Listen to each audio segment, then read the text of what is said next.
सरस्वती नमस्तुभ्यं वरदे कामरूपिणी विद्यारम्भं करिष्यामि सिद्धिर्भवतु मे सदा।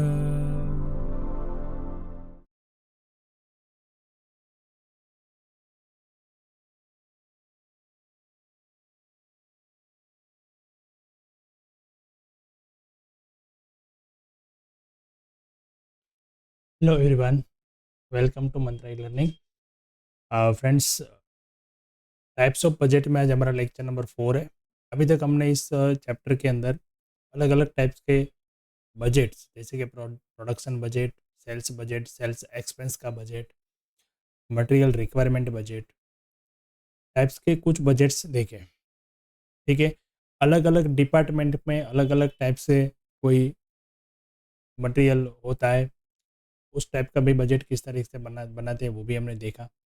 ठीक है, तो आज एक और प्रैक्टिकल क्वेश्चन देखते हैं, कुछ नया कंसेप्ट उसमें सीखते हैं आज। ठीक है, चलिए तो स्टार्ट करते हैं आज हम। और आज का क्वेश्चन जो है हमारा वो है क्वेश्चन नंबर 22।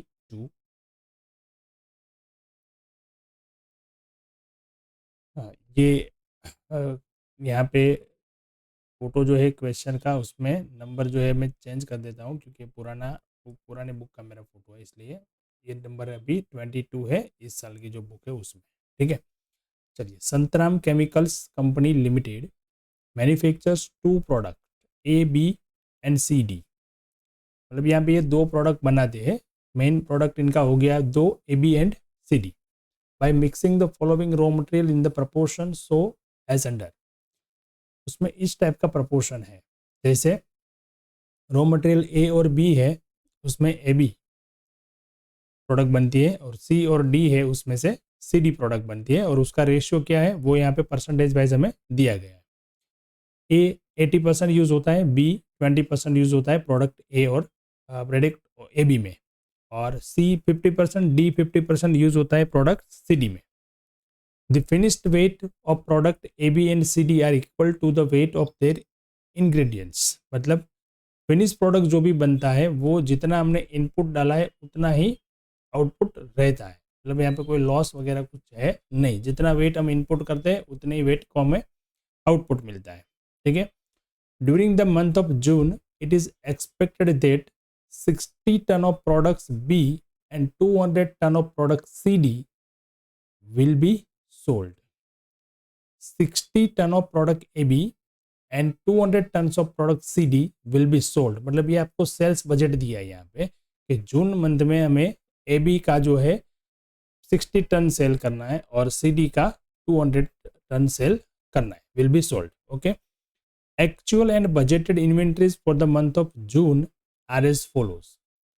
अब उसकी एक्चुअल और बजटेड वैल्यूज हमें यहाँ पे इन्वेंट्री की दी है। तो material A B C D ये 4 टाइप के अलग अलग से मटेरियल थे। उसकी 1 जून पे हमें वैल्यू दी है वो है एक्चुअल, और बजटेड जो है वो है 30 जून की। जो क्वांटिटी दी गई है वो टन्स में दी गई है। ठीक है, और प्रोडक्ट ए बी और सी डी उसकी भी हमें ओपनिंग यानी कि 1 जून और क्लोजिंग यानी कि 30 जून की वैल्यू यहाँ पे दी गई है। The purchase price of material for June is expected to be as follows. अब रॉ मटेरियल जो है उसकी परचेस प्राइस हमें यहाँ पे बताई है कि 4 टाइप का जो मटेरियल है हमारे पास ए बी सी डी, उसकी परचेस वैल्यू यानी कि परचेस प्राइस क्या है। 500 rupees, 400 rupees, 100 rupees and 200 rupees per ton. All materials will be purchased on 3 June. यानी कि ये डेट भी हमें बताई है कि जो भी मटेरियल हमें रिक्वायरमेंट थी वो हमने जो परचेस किया है वो परचेस किया है ऑन द 3 जून। ठीक है, अब क्या पूछा गया है क्वेश्चन, तो प्रिपेयर करना है हमें production budget for the month of June. Month of जून का प्रोडक्शन बजट बनाना है। Material requirement budget for the month of June, material requirement का बजट बनाना है जून मंथ का। और material purchase budget including the expenditure for materials for the month of जून। यानी 3 budget हमें यहाँ पे प्रिपेयर करना है एक ही क्वेश्चन में। सबसे पहले सेल्स बजट यहाँ पे होना चाहिए, जो हमें इंफॉर्मेशन दी गई है कि ए बी प्रोडक्ट का 60 टन और बी CD प्रोडक्ट का 200 टन हमें सेल करना है, तो ये सेल्स बजट ऑलरेडी दिया हुआ है। अब उसके बाद आता है प्रोडक्शन बजट, प्रोडक्शन में कितना करना है वो, और उसके बाद आता है मटेरियल की कितनी रिक्वायरमेंट रहेगी, और उसके बाद आता है मटेरियल का परचेस बजट, यानी कि मटेरियल की कॉस्ट कितनी लगेगी। ठीक है, तो इतनी इन्फॉर्मेशन हमें यहाँ पे प्रोवाइड की है, और 3 टाइप के बजट हमें बनाने हैं, जो हमें अगले क्वेश्चन में भी हमने किए हुए हैं, और वहाँ पे 2 प्रोडक्ट थी और मटेरियल था, तो इस तरीके से बनाए थे, और एक अलग अलग क्वेश्चन में हमें पूछे गए थे। बराबर, यहाँ पे 4 मटेरियल है और 2 प्रोडक्ट है, उसका प्रपोर्शन भी दिया है, तो कुछ इस टाइप का अलग से थोड़ा क्वेश्चन है, ये हम देखते हैं। चलिए, तो इसका सॉल्यूशन करते हैं और आते हैं क्वेश्चन के आंसर पे।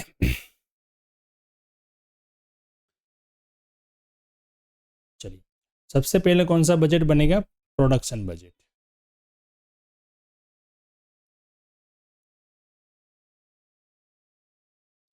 तो प्रोडक्शन बजट प्रिपेयर कर लेते हैं पहले।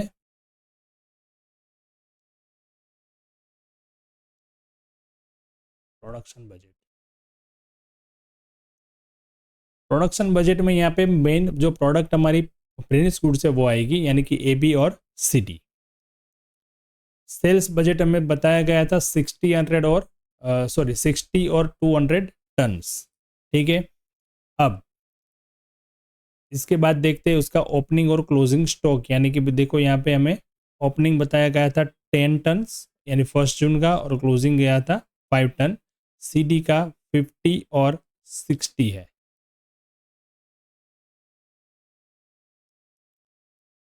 ठीक है, क्लोजिंग स्टॉक यहाँ पे 5 और 60 आ गया, वो ऐड करना है हमें यहाँ पे, तो टोटल वैल्यू मिल जाएगी 65 और 260। ये रिक्वायरमेंट है हमारी, ग्रॉस रिक्वायरमेंट।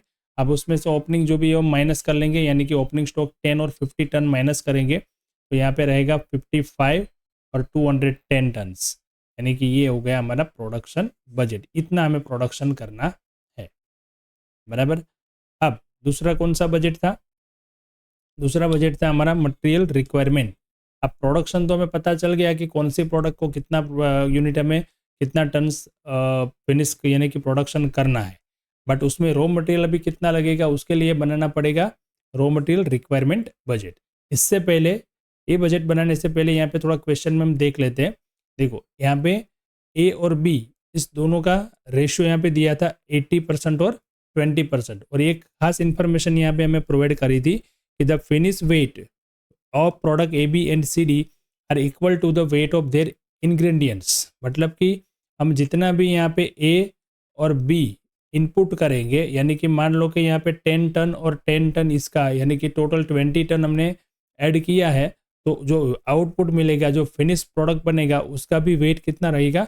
20 टन ही रहेगा, यानी कि AB का वेट भी 20 टन ही रहेगा। बराबर। कभी कभी क्या होता है कि मैन्युफैक्चर एक्टिविटी जहाँ पे होती है वहाँ पे लॉसेस का चांसेस रहता है, नॉर्मल लॉसेस वगैरह कुछ रहता है, तो उतना पोर्शन जो होता है वो वेट लॉस कहलाता है, या फिर नॉर्मल लॉस कहलाता है, या वेस्टेज होता है। तो उस हिसाब से हमें कैलकुलेशन करनी होती है जब हमें इस टाइप का कोई रेशियो दिया हो तो। ठीक है, बट यहाँ पे क्लेरिफाई किया हुआ है कि ऐसा कुछ नहीं है, जितना भी हम वेट यहाँ पे इनपुट करते हैं उतना ही हमें आउटपुट मिलता है। तो सबसे पहले तो हमें ये प्रोडक्शन बजट में जाके देखना होगा कि हमें AB प्रोडक्ट का कितना चाहिए, 55 टन, और CD प्रोडक्ट का चाहिए 210 टन। अब सबसे पहले हम AB की बात करते हैं, तो AB में A का पार्ट जो है वो 80% है, और B का पार्ट जो है वो 20% है। तो हमें कुछ नहीं करना है, यहाँ पे सीधा ही इसको यानी कि 55 को ही दोनों पार्ट में डिवाइड करना है। A कितना रिक्वायरमेंट रहेगा, B कितना रहेगा, और यहाँ पे सीधा C और D। तो इस हिसाब से हमारा रिक्वायरमेंट बजट ऐसे बनेगा। देखिए, चलिए मैंने यहाँ पे 4 रॉ मटेरियल लिख दिया है, A, B, C और D। अब प्रोडक्ट AB के अंदर रिक्वायरमेंट कितना है, तो A का जो पार्ट है वो 80% है, और मुझे टोटल चाहिए 55। वो 55 कहाँ से आया है? 55 आया हमारा प्रोडक्शन बजट से, ये वाला इतना प्रोडक्शन करना था। अब इसमें जो A प्रोडक्ट है, यानी सॉरी A मटेरियल जो है वो 80% लगता है, तो 55 का 80% कर लेंगे, सीधा आ गया 44। अब B का लगेगा 20%, तो आ गया 11। देखो ये दोनों मिला के हो गया 55।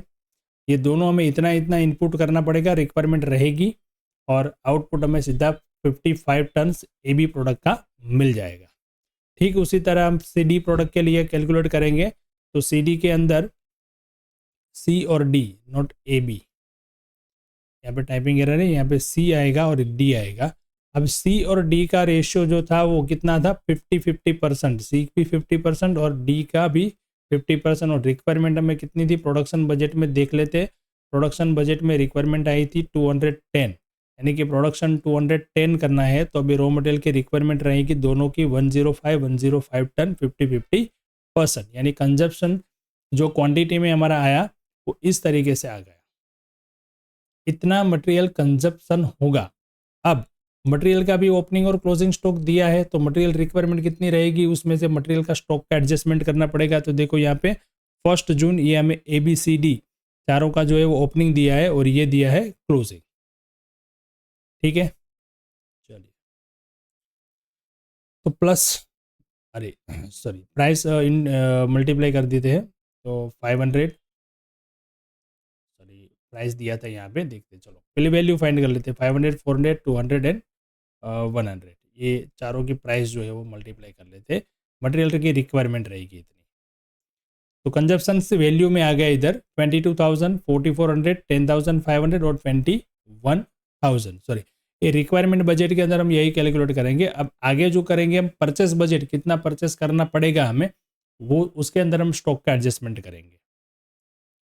ये तो आ गई हमारे पास टोटल वैल्यू कि हमें जो भी प्रोडक्शन करना है 55 टन्स ऑफ AB और 210 टन्स ऑफ CD, उसके लिए हमें ABCD के इतने मटेरियल की रिक्वायरमेंट रहेगी। अब तीसरा बजट जो है इसी क्वेश्चन में हमें पूछा गया है वो है material purchase budget, raw material purchase budget. Purchase कितना करना पड़ेगा, देखो तो परचेस कितना करना पड़ेगा, उससे पहले तो मेरे पास ये होना चाहिए कि मुझे रिक्वायरमेंट कितनी है, तो वो हमें रिक्वायरमेंट बजट से पता चल गया। अब रिक्वायरमेंट बजट में यहाँ पे हमें दो वैल्यू है हमारे पास, एक है क्वांटिटी और एक है वैल्यू, बराबर। तो हम यहाँ से हम लेंगे क्वांटिटी, पहले क्वांटिटी फाइंड करेंगे, उसके बाद उसकी वैल्यू में उसको कन्वर्ट करेंगे। तो चलो ABCD कंजप्शन लेंगे हम कहाँ से, इसके पहले के बजट जो था वो, यानी कि रिक्वायरमेंट बजट से लेंगे, वहाँ पे एक क्वांटिटी की रिक्वायरमेंट थी, मतलब कंजप्शन था। अब उसमें प्लस कर देंगे क्लोजिंग स्टॉक, जैसे हम मैंने प्रोडक्शन बजट में किया था वैसे ही।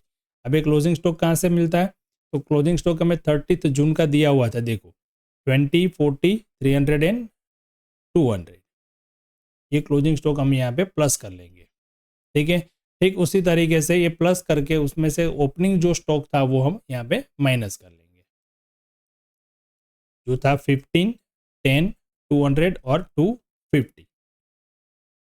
तो चलिए यहाँ से हम माइनस कर ले, तो परचेस रिक्वायरमेंट क्वांटिटी आ जाएगी 49, 41, 205 और 55। देखो यहाँ पे रिक्वायरमेंट हमारी 44 है, बट 20 हमें क्लोजिंग स्टॉक रखना है, इसके लिए 64 की रिक्वायरमेंट रहेगी। बट अभी हमारे पास ओपनिंग में 15 पड़ा है तो वो माइनस कर लेंगे, तो परचेस कितना करना पड़ेगा, ओनली 49। सेम इसी तरीके से बाकी के 3 प्रोडक्ट में, यहाँ पे प्रोडक्ट सी है, सॉरी मटेरियल सी है। ठीक है, चलो ये क्वांटिटी आ गई, अब उसको प्राइस से मल्टीप्लाई कर लेंगे, जो प्राइस हमें दी गई थी 500, 400, 100 एंड 200, तो उससे मल्टीप्लाई करेंगे तो यहाँ पे वैल्यू भी आ जाएगी, और वैल्यू मिल गई हमें 22,500, 16,400, 20,500 एंड 11,000। तो इस तरीके से हमारे तीनों बजट हमने यहाँ पे प्रिपेयर कर लिए, प्रोडक्शन बजट, और फिर उसके बाद आता है मटेरियल रिक्वायरमेंट बजट, और उसके बाद आता है परचेस बजट। पर इससे पहले हमें क्या चाहिए था, रिक्वायरमेंट क्या थी, सेल बजट की, जो सेल बजट हमें यहाँ पे प्रोवाइड किया हुआ था। ठीक है, तो ये सिस्टम है बजट्स की, इस तरीके से हम बजट कैलकुलेट कर सकते हैं, बजट बना सकते हैं, और बजट के हिसाब से ही हम परचेस कितना करना है, कितनी क्वांटिटी में ऑर्डर देना है, क्या करना है, वो सब पहले से ही डिटरमाइन कर सकते हैं। तो ये सब टेक्निक है जहाँ पे हम अपने कॉस्ट जो है प्रोडक्ट की वो मिनिमाइज कर सकते हैं, जो वेस्टेज होता है रॉ मटेरियल का वो सब हम कम कर सकते हैं, या फिर लॉस जो होता है वो उसको बंद भी कर सकते हैं। तो इस तरीके की जो भी टेक्निक जो होती है वो हिसाब से हम कॉस्ट अकाउंटिंग को, यानी कि प्रोडक्ट की कॉस्ट जो है उसको मिनिमाइज करके अच्छे से क्वालिटी मेंटेन करके कर सकते हैं। तो ये सारी चीज़ें जो होती है वो सभी एस्टिमेटेड होती है। बजट मतलब एस्टिमेटेड, ये प्रोडक्ट तैयार होने से पहले हमें करना है, बराबर। तो ये बजट और बजटरी कंट्रोल का जो एक पोर्शन होता है, एक जो कंसेप्ट होता है, वो यहाँ पे यूज़ होता है। तो हमारे इस यूनिट में ये जो चैप्टर हमारा है, इस यूनिट में हमारा 2 चैप्टर है। एक है बजटिंग एंड बजटरी कंट्रोल, और दूसरा है टाइप्स ऑफ बजट। तो टाइप्स ऑफ बजट जो अभी हम पढ़ रहे हैं उसके अंदर ऐसे प्रैक्टिकल क्वेश्चन आपको आते हैं जहाँ पे आपको ये कैलकुलेट करना होता है कि कितने टाइप्स के बजट होते हैं, कौन सा बजट क्यों हमें काम आता है, वगैरह।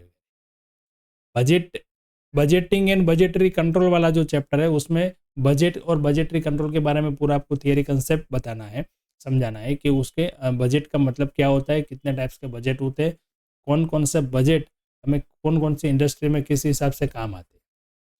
ठीक है, तो चलिए फ्रेंड्स, मिलते हैं नेक्स्ट लेक्चर में कोई नए क्वेश्चन के साथ। आज के लिए क्वेश्चन कंप्लीट करते हैं, आपको खुद से प्रैक्टिस करना है, और इसे ही दूसरे क्वेश्चन जो भी बुक में वो भी आपको प्रैक्टिस करना है। और कोई क्वेश्चन है, कोई क्वेरी है, कहीं भी आपको कोई कंसेप्ट में भी समझ नहीं आ रहा, कुछ भी है, तो आप डाउट मत रखना, आप हमें सीधा कमेंट में पूछ सकते हो, आप व्हाट्सएप थ्रू भी मुझे डायरेक्ट कॉन्टैक्ट कर सकते हो। ठीक है, जितना आपका पार्टिसिपेशन होगा उतना ही मुझे यहाँ से भी वीडियोस बनाने में, लेक्चर्स बनाने में, अच्छे अच्छे क्वेश्चन लेने में भी मुझे आगे और भी बेनिफिट रहेगा, और भी मुझे मतलब एक उत्साह रहेगा कि भाई लोग रिक्वायर करते हैं, तो मुझे और भी आगे कुछ अच्छा देने के लिए एक इंस्पिरेशन मिलेगी। ठीक है फ्रेंड्स, चलिए मिलते हैं नेक्स्ट लेक्चर में नए क्वेश्चन के साथ। Thank you and have a good day.